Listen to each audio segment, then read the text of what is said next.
Podcast Studios. This is After 9 with Scott and Kat. Hey now. Hello, friends. How was your weekend, Kat? Weekend was a lot of fun, actually. A lot of impromptu, out of the blue things that I did, including hosting a party. It was fun.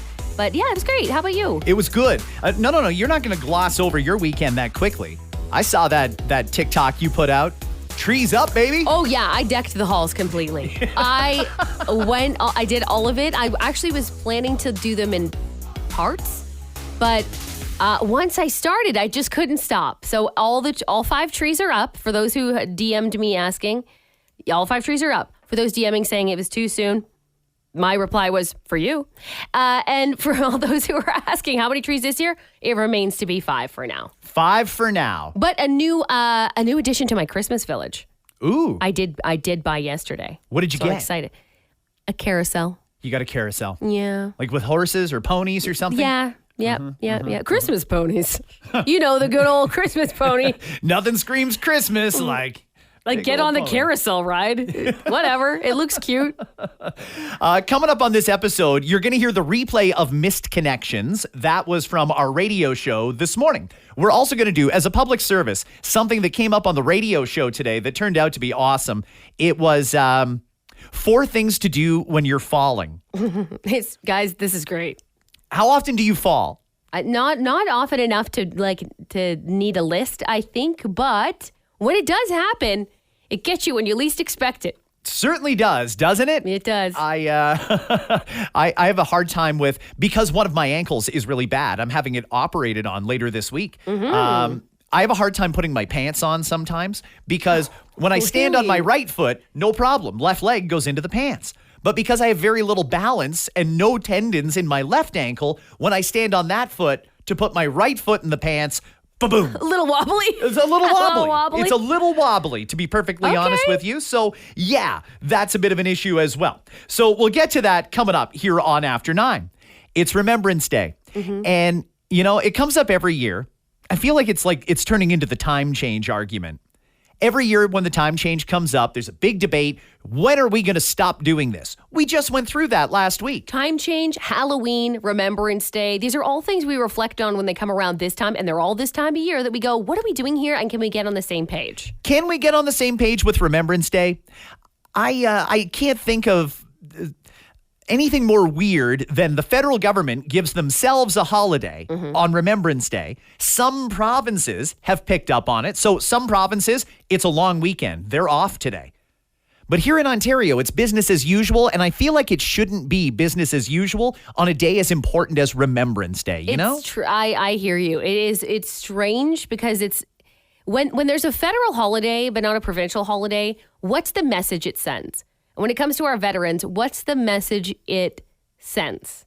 Not quite good enough to have everyone have the day. So figure it out for yourself if you want to go to the cenotaph.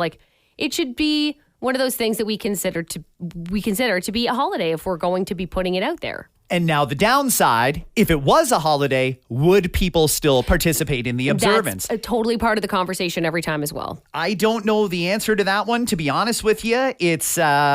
It is something, though, that I would like us all to be on the same page. And if we all agree, if we make it a holiday, people aren't going to observe it, then maybe it's not a holiday for everybody or anybody. Mm-hmm. But I think we should all nationally be on the same page. And I think about in the States, right? It is Veterans Day in the States. Nobody has that as a holiday unless they, of course, take it off for themselves. They think that we do things well here, but I think it's those who believe that we have it all off, which is not the case. I want to play for you some of the things that we're going to be discussing over the next couple of weeks. The president-elect, Donald Trump, it was like a social media video that he published late last week, or a series of them, and he announced some of the things he's going to do on day 1. You ready? I'm ready. Here's my plan to stop the chemical, physical, and emotional mutilation of our youth. On day 1, I will revoke Joe Biden's cruel policies on so-called gender-affirming care. Ridiculous. A process that includes giving kids puberty blockers, mutating their physical appearance, and ultimately performing surgery on minor children. Can you believe this? I will sign a new executive order instructing every federal agency to cease all programs that promote the concept of sex and gender transition at any age. I will then ask Congress to permanently stop federal taxpayer dollars from being used to promote or pay for these procedures and pass a law prohibiting child sexual mutilation in all 50 states. It'll go very quickly. I will declare that any hospital or healthcare provider that participates in the chemical or physical mutilation of minor youth will no longer meet federal health and safety standards for Medicaid and Medicare and will be terminated from the program immediately. Furthermore, I will support the creation of a private right of action for victims to sue doctors who have unforgivably performed these procedures on minor children. The Department of Justice will investigate Big Pharma and the big hospital networks to determine whether they have deliberately covered up horrific long-term side effects of sex transitions in order to get rich at the expense of vulnerable patients, in this case, very vulnerable. We will also investigate whether Big Pharma or others have illegally marketed hormones and puberty blockers, which are in no way licensed or approved for this use. My Department of Education will inform states and school districts that if any teacher or school official suggests to a child that they could be trapped in the wrong body, they will be faced with severe consequences, including potential civil rights violations for sex discrimination and the elimination of federal funding. As part of our new credentialing body for teachers, we will promote positive education about the nuclear family, the roles of mothers and fathers, and celebrating rather than erasing the things that make men and women different and unique. I will ask Congress to pass a bill establishing that the only genders recognized by the United States government are male and female, and they are assigned at birth.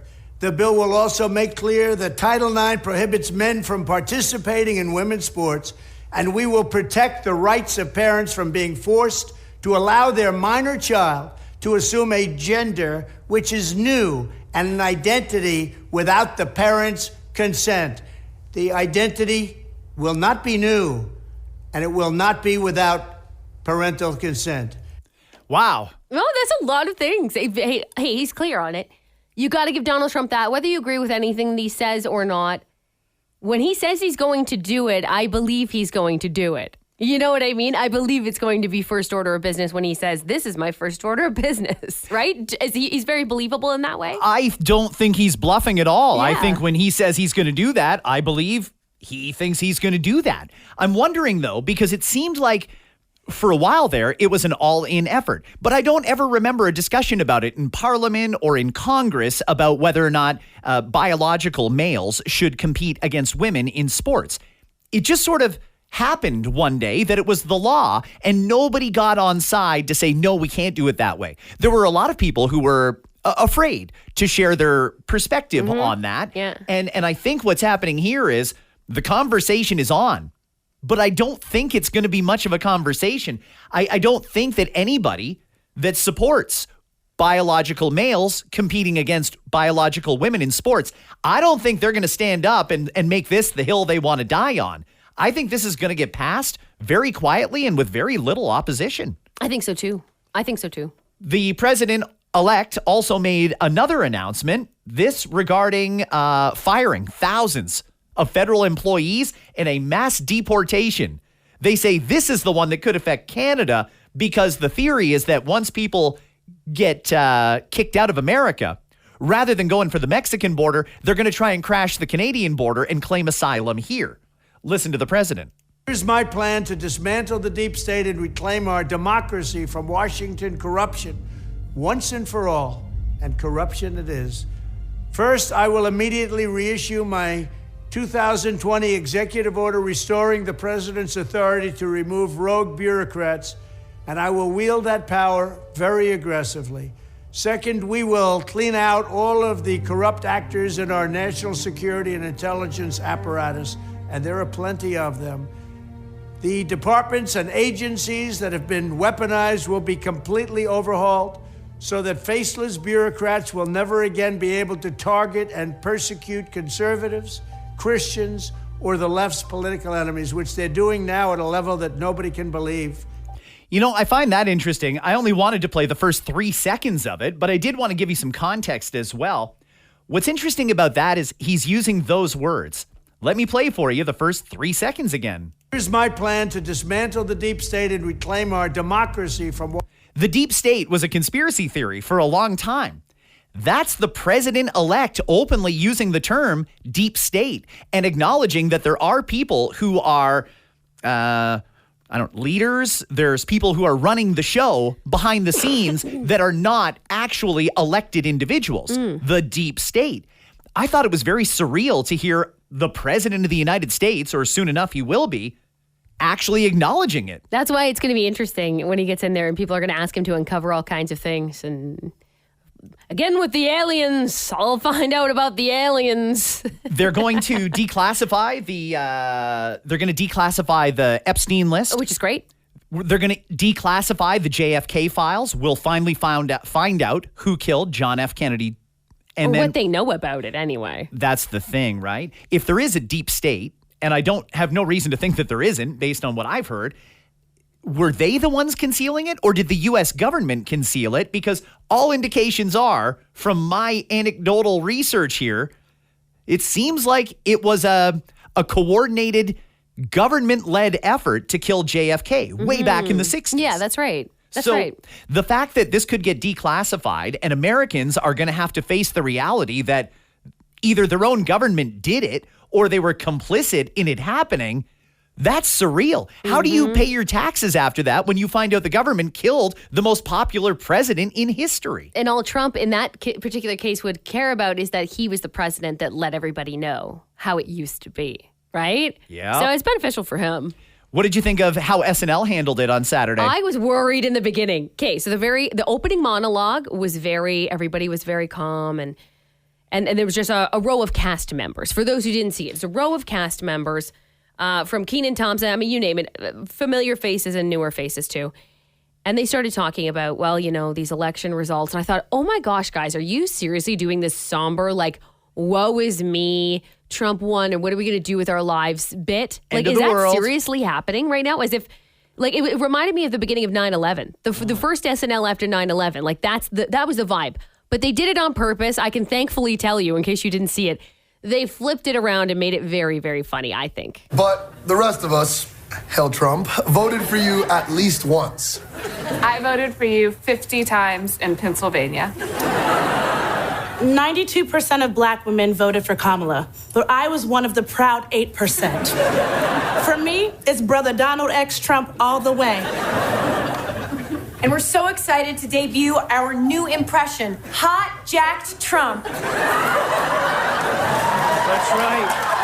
That's right, it's me, Hot Jack Trump. They finally got the body right. But from now on, we're going to do very flattering portrayal of Trump because he's, frankly, my hero. And he's going to make an incredible president and eventually king. We love you, buddy. Okay, so not bad. He's so good, but that guy who does Trump is so, and I feel bad, I always forget his name, but he's so good. James Austin Johnson? He just sounds like him. Like, it's just so well done. All in all, it was a pretty good episode. I'll play just a little bit of Bill Burr, who did a great job with his opening monologue. I'll be honest with you, I can't believe Trump didn't win this thing like 4 months ago. I know that's weird for younger people to hear, but like when I was a kid, if you were running for president and you got shot and you didn't die, that was the end of the election.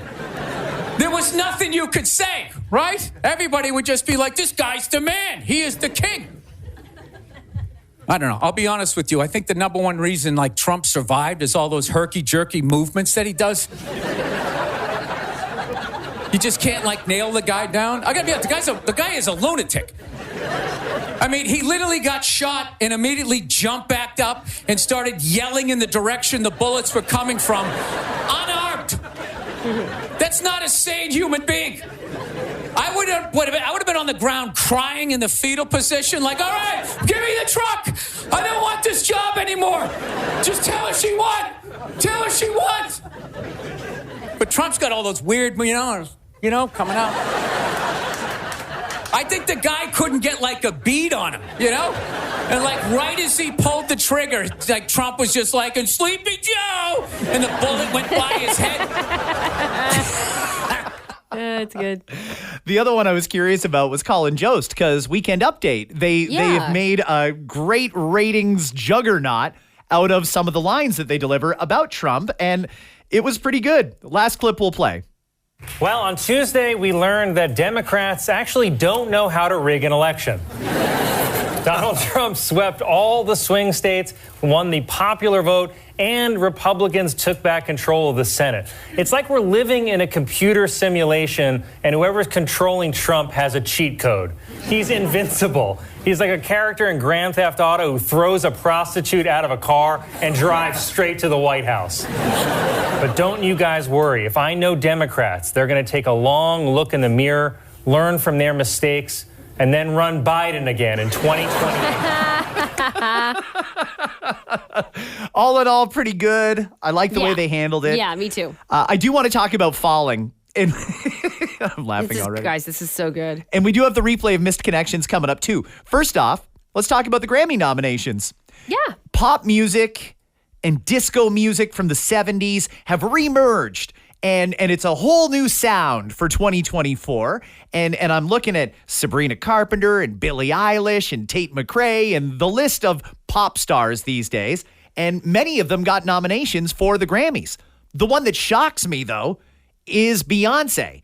That dog shit country album that she did actually put her over the mark. Now she's got more nominations than anybody in history. With 99 Grammy nominations all time and 11 for 2025, for the Grammys in 2025. She does. I find it's kind of funny to me that she got 0 country music awards this year for her album. But 11 Grammy awards for her album in country. How does that math out? It doesn't. Is the country awards that hate Beyonce, the Grammys that love Beyonce, do they love Beyonce too much?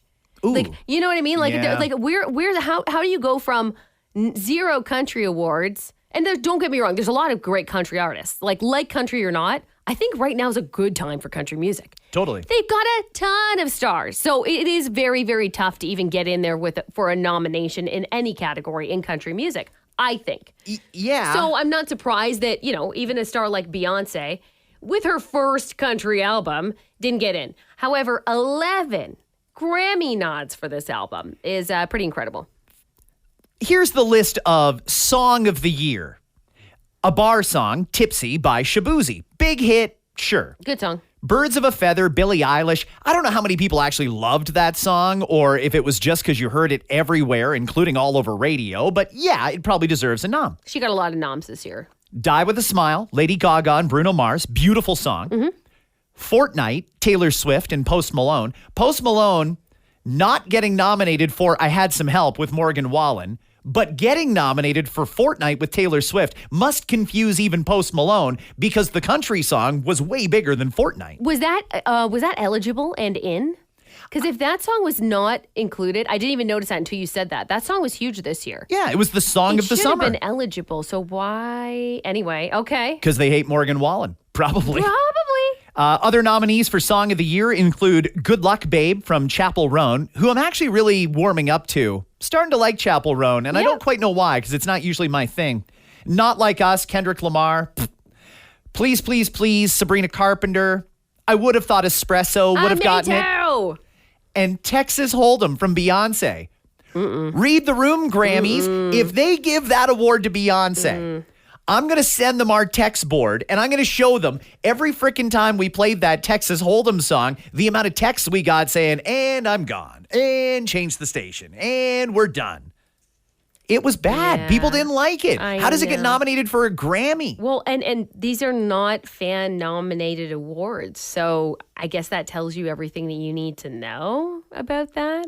I'm curious how this is going to go at the awards. By the way, speaking of, you mentioned Chappell Roan, Sabrina Carpenter, both of them, for being new artists, 6 nominations each is nothing to feel bad about. No. My no, God, it's great. that's amazing. We've talked about this before. You get yourself a multi-billion-dollar company, and then you get a minimum wage intern to run your social media and do marketing. Mattel is in a lot of hot water because they got the rights to do the line of dolls from the new Wicked movie. Are you at all looking forward to Wicked? I feel like it's been a lot of hype and this movie's still not out and I'm already over it without even having seen it. Don't get me wrong when I say no, I'm not super stoked about it, that I would never watch it. If it was on streaming, I would. I don't plan to go to the theaters to watch it. I'm also not usually a musical person, but I do know that when it comes to musicals, if you've got Ariana Grande and a number of people on there that are really, really good, I think it's going to be great. But no, I'm not really like super excited. Huh. Well, somebody at the Mattel Corporation is in a lot of trouble because they printed all the packaging for these new dolls, the Wicked dolls, and they put the website. Hey, go to the website for the movie, wicked.com. Didn't even double check it. That's not a typo. They printed it and didn't double check it. If you go to wicked.com, that's a porn site, everybody. And we've just sold a bunch of dolls to children saying go to the website, wicked.com. Now, if they had wanted people to go to the movie's website, that's wickedmovie.com. Oopsie. How does that slip through the cracks? I don't know. I really, you think that those things are checked many times, passed by many times, especially if it's one that's marketed widely across at least the U.S., I assume, these toys, if not U.S., Canada, even if not more countries. I don't know how many countries have it. However, I'm surprised, but also, why do we need to put websites on things anymore? Yeah. It made me realize, it's kind of dumb. If you want to look up the Wicked movie, you just kind of Google Wicked, the movie. And all the information you need about the movie is going to pop up. If you wanted to know information about a movie right now, would you be more inclined to go to the movie's website or go to the movie's Instagram account? Well, I would Google it. Yeah. And then I would peruse that list and decide, hey, yeah, I want to see the Instagram. Hey, yeah, I want to see the official site. It says that this is the official site. Cool.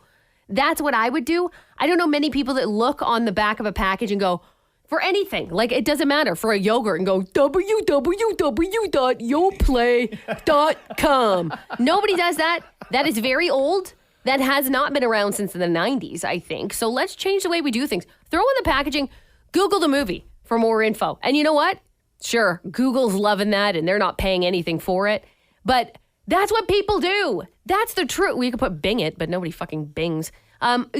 Just put what people actually do. I praise, and I've told our clients this on our radio stations that do this. Actually, one of our real estate agents that advertises with our Kitchener station, he does that. Just Google the Tony Joe Hall real estate team. Mm-hmm. Brilliant. And I said, thank you. You're the first client in a long, long time that's thought, what are people actually doing here? They're not going to go www. So take that out of your advertising. You're wasting your time. Anyway, sorry. Now I'm just venting about radio. One of these days, though, we should do a pod about advertising because people ask me all the time, hey, can I sponsor on After 9? And I thought, yeah, that should be a fairly easy thing to do. But some people have no idea how it works. We should get we've got some amazing sales managers around. We could get Krista on. We could get Jessica on.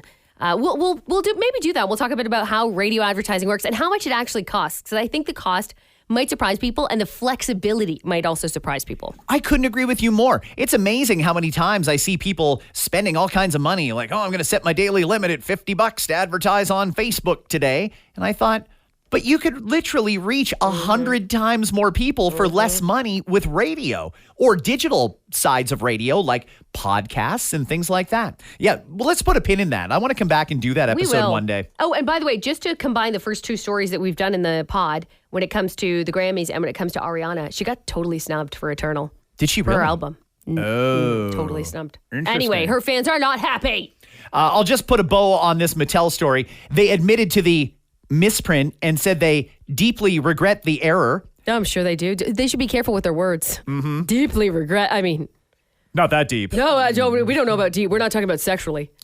They advise parents to, quote, discard the packaging or scratch out the link. They're also taking immediate action to replace the old stock with correct packaging. They advise you should throw out the packaging now before anybody happens to see wicked.com instead of wickedmovie.com. But we think the opposite, actually. If you have that packaging, definitely keep it. It could be worth something one day. You never know. Yeah, that'll be the one that got executives at Mattel thrown in jail.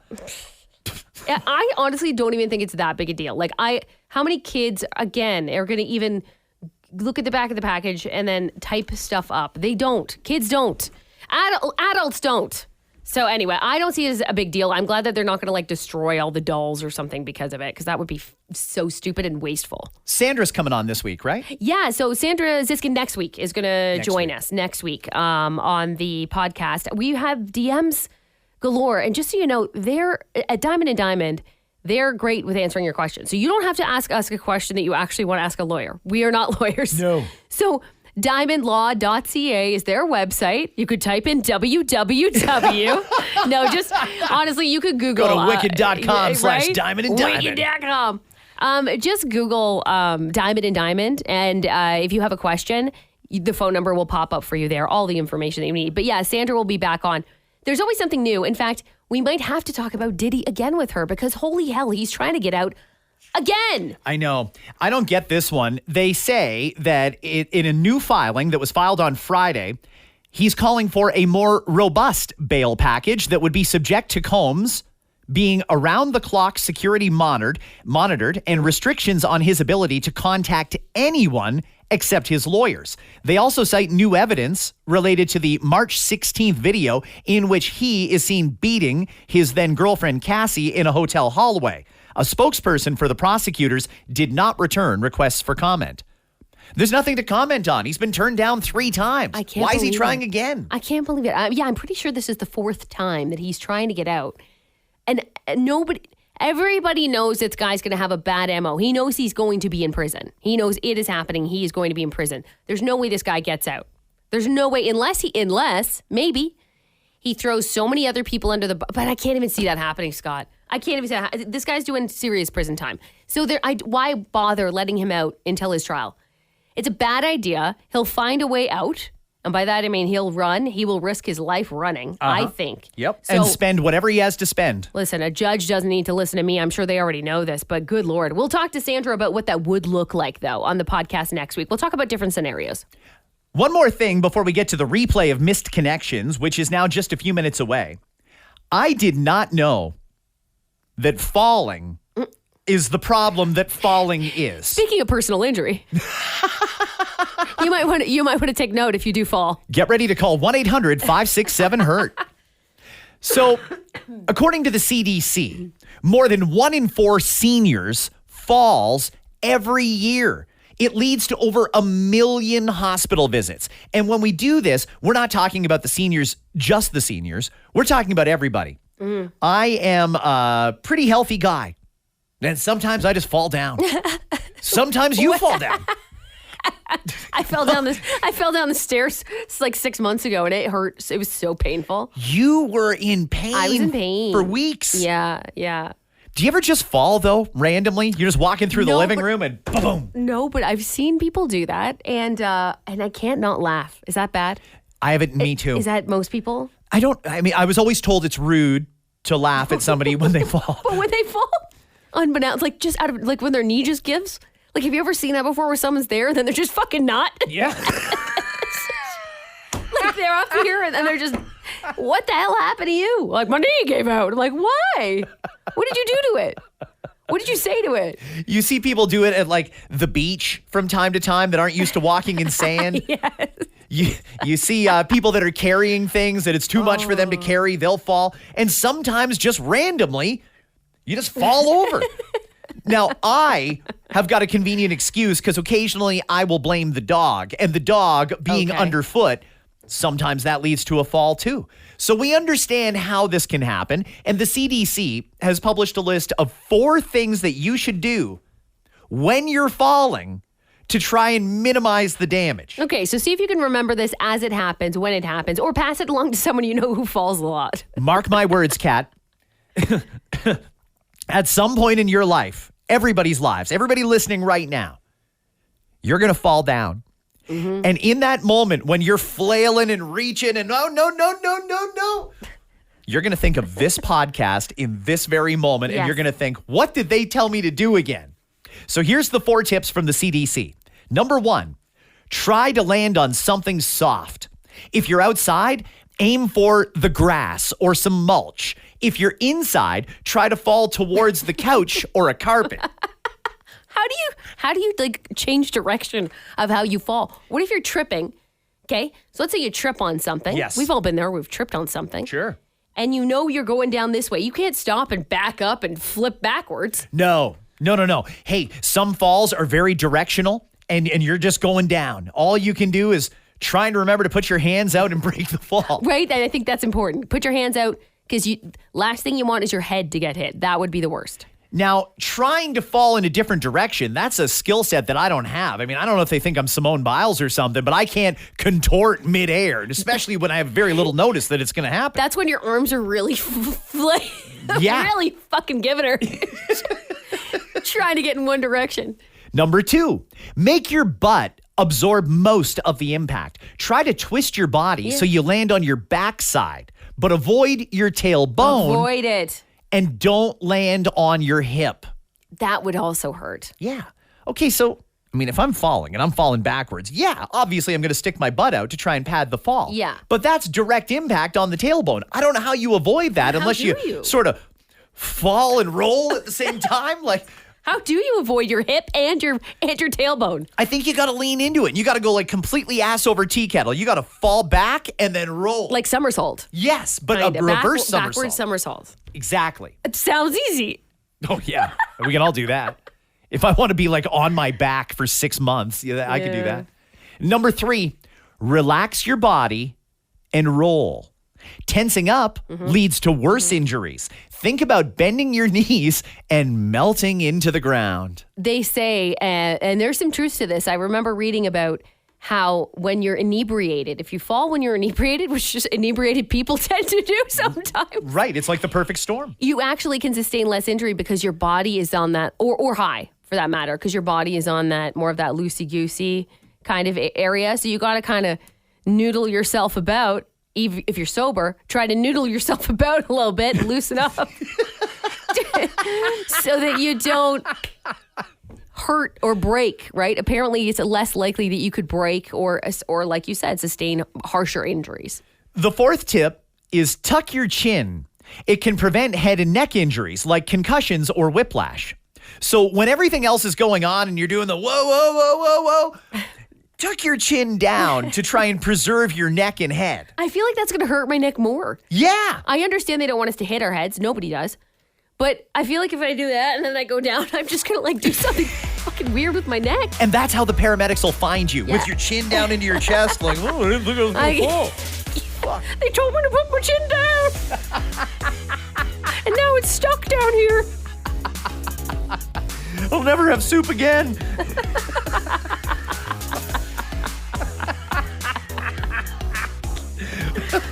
Guys, have yourselves a great day. We will catch you right back here tomorrow with more After 9. Bye, friends. Missed Connections. Missed Connections on the Scott and Kat Show. Okay, here we go.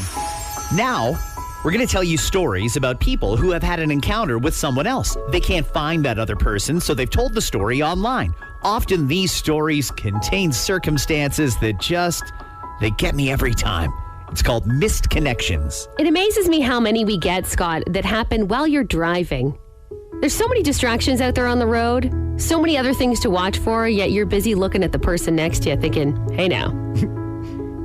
This one says, shout out to the girl in the clapped out brown gold Corolla on the 401. I was late for a client meeting and cutting up in traffic way too fast, regretfully. But you were hot on my tail the whole time. When you finally passed, pushing that piece of tin on wheels like it was a turbo Corvette, we glanced at each other for a moment, and I saw you were smoking what looked to be a shatter pen while driving that cardboard box at light speed. Oh dear. You drove it right into standstill traffic. Silly thing. I know that thing didn't have the brake pads or rotors to stop in time. But that didn't matter to you. Somehow you managed to swerve and get out of the way. Hey, next time, give me a call. I can be your +1 to the carpool lane. Do you really by the way, That's a nice invitation. If you can find somebody that wants to use the carpool lanes with you, you're just going to buddy up and be there for each other when you want to zip by traffic, that's beautiful. I love it. However, what makes you attracted to the person getting high while driving who almost crashed into an entire pile of standstill traffic? You know, I always say there's someone for everyone. It's amazing that the person writing this feels that way and yet goes to meet a client. It dawns on me now, because at first I thought a business person. What kind of client are you talking about that you're meeting up with? Because anyone who's attracted to that has a certain clientele. You know what I'm saying? I understand completely. I'm wondering that. This next one took place at a thrift store. I saw you at the thrift store. You were looking for curtain rods. I held up the rod that was there so you could tell if it would fit across your front window. You were so sweet and charming and thanked me. I offered to follow you home and help you put up the curtain rod, but you declined. I didn't mean to overstep, sweetie. I just really thought we had a good thing going. I was the guy who put down the 2 books and FUBU sweater so I could help. I wish I would have told you in person how attractive I found you and how attractive we would be together. I wish you the best no matter what the outcome. Hope that your new curtains are suiting you just fine. Okay, so just eyeballing the curtain rod, maybe not the most reliable method of figuring out if it'll work. Do they sell a lot of curtain rods at the thrift store? This is I didn't even think about it as a hardware destination. That's not like that wouldn't be my go-to. Like, hey guys, we need to put up some curtains in this house. To the thrift store we go. But I guess this particular thrift store, that was the hardware go-to.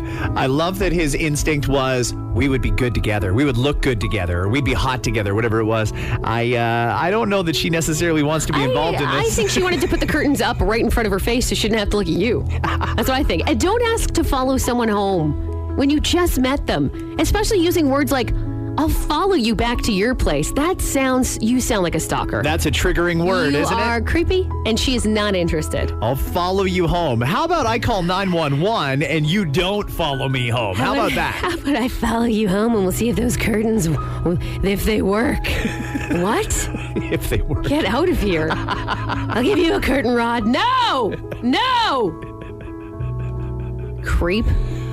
Missed connections on the Scott and Kat Show. Starbucks has released their new holiday cups with the theme Merrier Together, while Dunkin' has released holiday cups with the theme Divorce Equals 2 Christmases.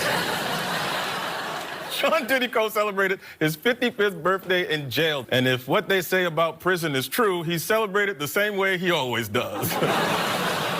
Police in South Carolina are warning residents to stay indoors with doors and windows shut after 40 monkeys escaped from a medical research facility. Even worse, they were researching extra-strength Viagra. A man who recorded AOL's email greeting, "You've got mail," has died at the age of 74. And just before he passed, he recorded this heartfelt message. Goodbye.